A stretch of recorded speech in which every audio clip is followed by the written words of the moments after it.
So guys, good morning. Ating port harvest. Ayan, nakasulat po Edward TV. Ang kalisto po na yan.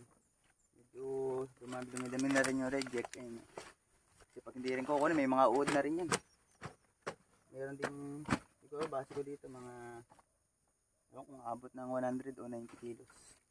Base ko pa lang. Meron din mga tinamaan dito ng ano. Sakit. Ayan. Hindi naman ito sakit eh. Ito pesto mga daga guys. Tumira dito. Sayang. Good pa sana to. Kaso butas na. Sasamahan to sa reject. Meron din ganito. Tigas na. Saka yung may mga